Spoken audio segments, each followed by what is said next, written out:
menjadi kebaikan sholat. Kami di sini rindu dengan nasihat para kiai, para ulama, termasuk panjenengan Habib dan nanti sebelum Habib mendoakan kami, kita beri hadiah kepada beliau ya. Mudah-mudahan beliau sehat walafiat. Amin. Mudah-mudahan beliau panjang umur. Amin. Rezekinya barokah berkah. Amin. Mudah-mudahan beliau selalu dalam lindungan Allah, dijauhkan segala fitnah. Amin. Dan diselamatkan dunia akhirat. Amin. Dan mudah-mudahan beliau cuma satu istri selamanya.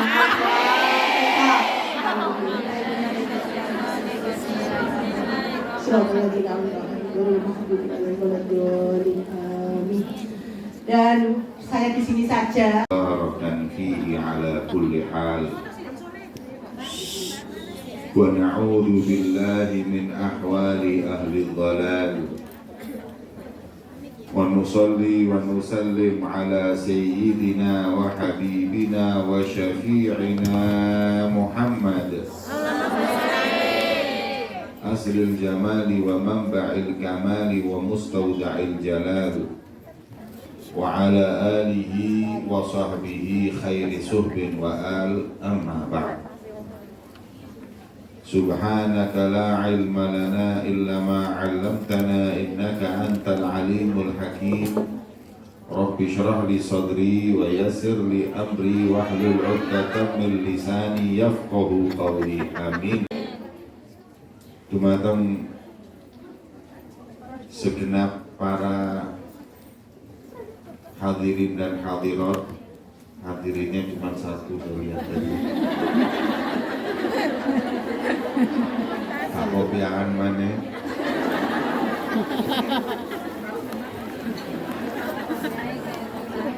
Wabil khusus kepada Bunda Nuri selaku pengasuh Majelis Taklim Ilham dan segenap mungkin majelis-majelis yang lain yang ikut hadir di acara yang diberkahi oleh Allah Subhanahu wa Ta'ala ini. Alhamdulillah, kita di pagi hari yang mulia ini bisa berkumpul di majelis yang insya Allah mampu menambah kecintaan kita kepada Allah, cinta kita kepada Rasulullah SAW.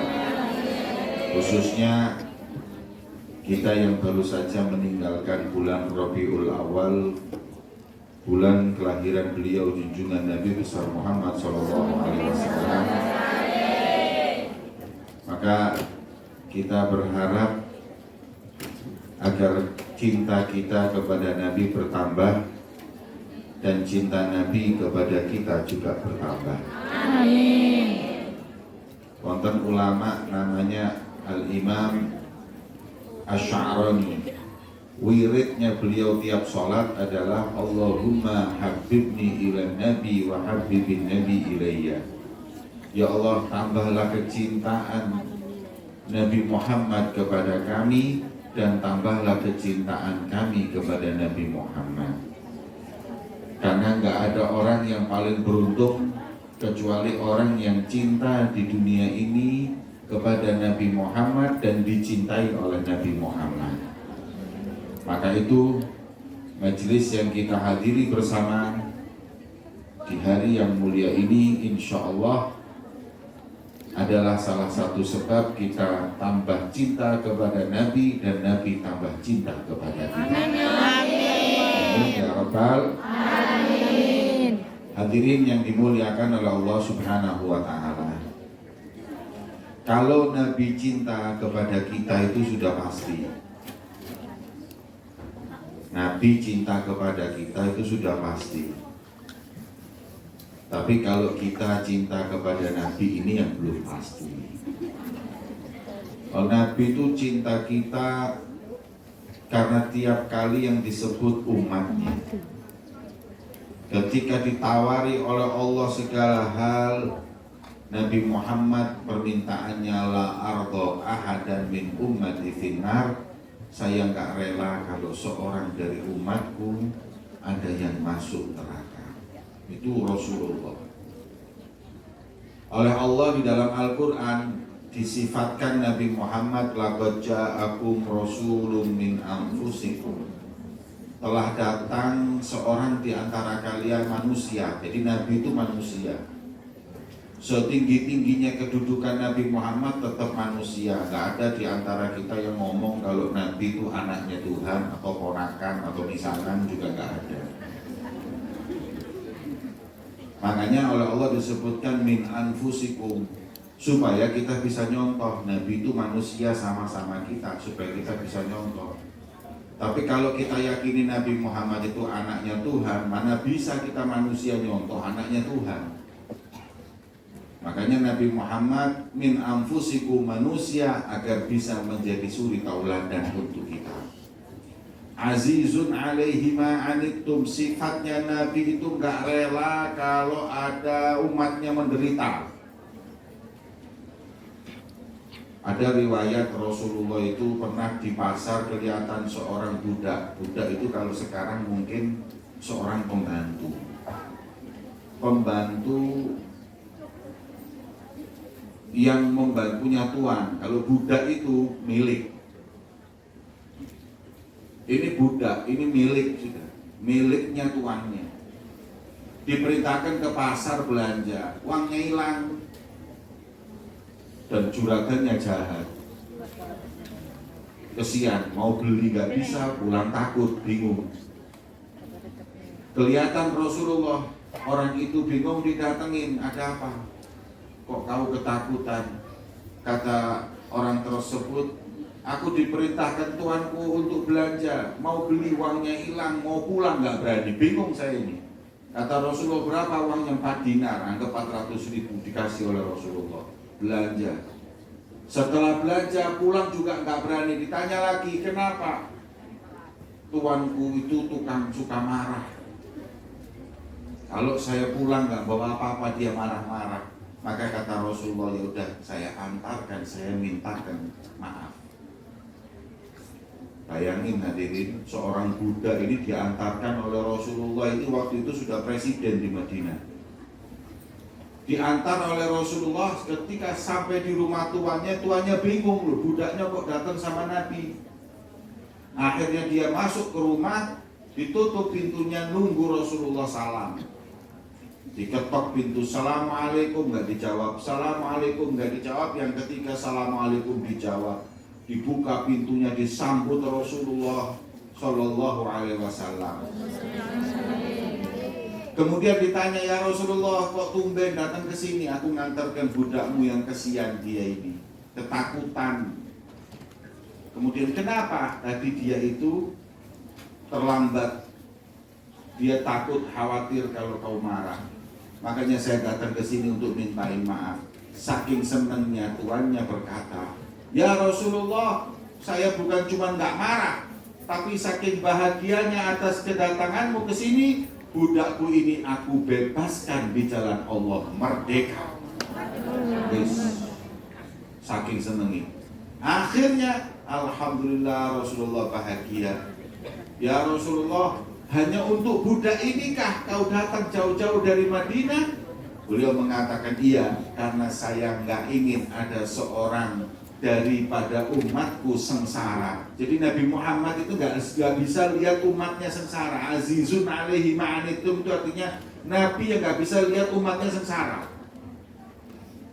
Nah, katanya ulama, budak ini yang miliknya orang aja Nabi mikirin sampai sebegitunya, mau menyelamatkannya. Bagaimana dengan kita nanti di yaumil qiyamah? Makanya Hasan bin Thabit beliau berkata, wa hasyaka ya Rasulullah tarda wa fina man yu'adzabu aw yusa'u. Enggak mungkin kau rela ya Rasulullah kalau ada seorang dari umatmu nanti disiksa di api neraka atau mendapat perlakuan tidak baik di yaumul qiyamah.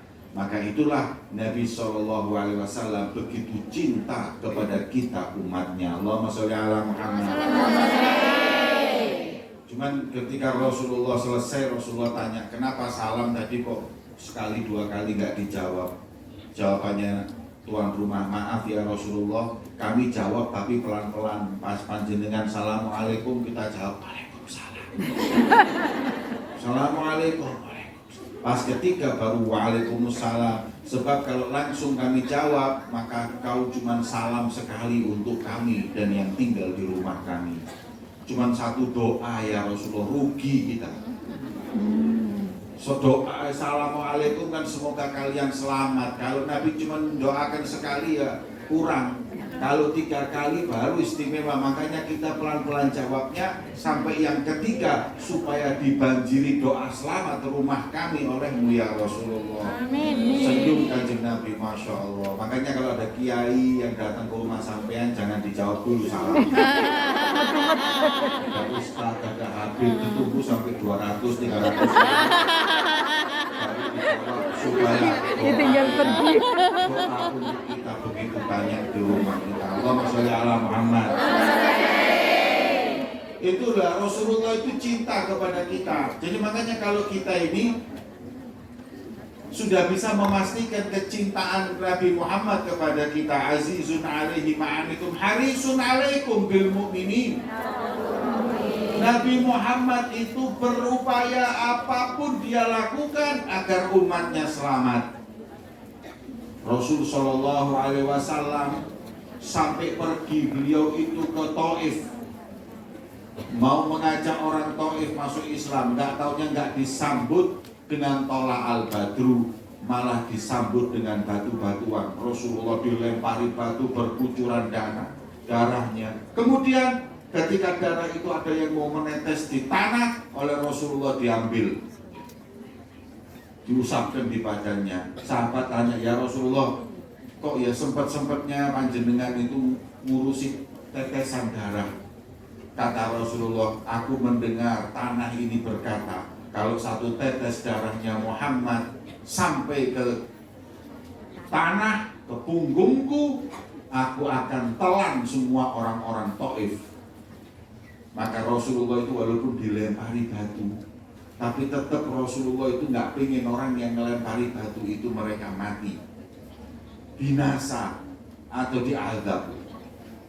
Coba kalau saya, justru saya ciprat-ciprat gitu. Telan semuanya. Loh, orang mau enak-enak mau dakwah, kok ya malah dilempari batu. Ini. Tapi Rasulullah bayangkan, nggak mau mereka itu sampai tersiksa, nggak mau mereka binasa. Itulah kecintaan Nabi kepada kita umatnya. Azizun alaihi ma'anitum harisun alaikum bil mu'minina raufur rahim. Nabi SAW adalah Nabi yang dengan orang mukmin rauf rahim, lemah lembut dan sayang Rasulullah. Jangan lagi Nabi Muhammad itu sayangnya kepada manusia, bahkan hewan pun disayang oleh Rasulullah. Nggak sedikit loh. Dalam riwayat itu di hadis disebutkan ada sahabat jalan ngambil sarang daripada burung. Burungnya lapor kepada Nabi Muhammad, ya Rasulullah, anak-anakku yang ada di sarang diambil oleh sahabat-sahabatmu. Kemudian Rasulullah memerintahkan sahabat untuk mengembalikan. Bayangin, sampai yang namanya burung pun oleh Nabi diperhatikan dan disayang. Ada riwayat lagi, onta itu nangis ketemu Rasulullah. Orang-orang bingung, loh onta ini nangis kenapa? Didengarkan oleh Nabi. Kemudian Nabi berkata, siapa tuannya onta ini? Fulan ya Rasulullah, kau membebani tugas yang lebih daripada kemampuannya. Kenapa? Onta ini barusan dia itu mengadukan kepada saya. Allahumma sholli ala Muhammad. Sampai binatang pun curhatnya sama Nabi Muhammad SAW. Saking sayangnya beliau kepada kita umatnya, belum lagi kepada kita hadirin. Rasul Shallallahu Alaihi Wasallam begitu kasih sayang kepada kita umatnya. Makanya sepakat sudah kalau Nabi ini sayang dengan kita. Sekarang yang harus dipertanyakan, apakah kita sayang dan cinta kepada Nabi Muhammad? Kalau ngomong sayang, saya berikan kepada panjenengan perkataan Nabi Muhammad. Tanda sayang dan cinta itu ada 3. Yang pertama, dalam hadis Nabi disebutkan bahwa orang cinta itu memilih perintah orang yang dia cintai daripada yang lain. Kalau kita itu pilih Nabi Muhammad, perintahnya nomor 1, yang lain nomor 3, nomor 4, itu baru disebut kita cinta. Kalau enggak, berarti kita itu belum cinta hadirin.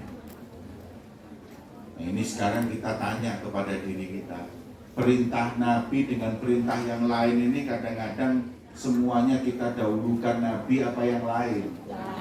Ya, kalau ngomong tok ya percuma. Perintah Nabi itu hadirin, orang kalau cinta itu perintah Nabi nomor 1, yang lain nanti. Rasul SAW perintahkan sholat, ya sholat. Rasul SAW perintahkan kepada kita nutup aurat, kita nutup aurat.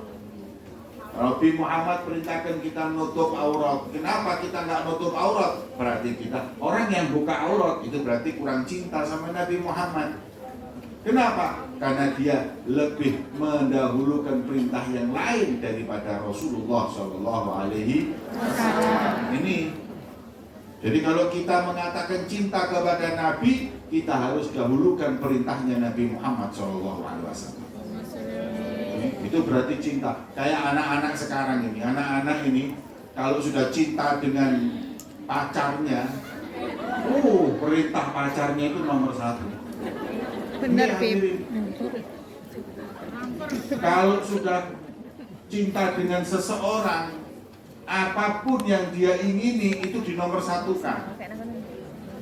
Sampai kadang-kadang nggak masuk akal pun dilakukan. Zaman saya dulu itu kalau saya punya celana sobek, itu saya buang. Zaman sekarang sobek dibeli hadirin. Kenapa? Karena kekasihnya pakai seperti itu, dia pakai walaupun nggak masuk akal. Inilah yang disebut dengan cinta, memilih apa yang dilakukan oleh kekasihnya daripada dirinya. Kalau sudah katanya cinta sama kekasihnya itu 24 jam laporan. Sudah makan sayang? Sudah. Lagi di mana? Fotoin pengajian. Sayang sudah sholat, ini lagi sujud.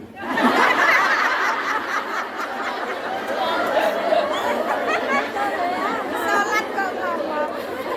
24 jam laporan. Lagi sujud. Gak masuk akal kadang-kadang setengah 2 malam di WA.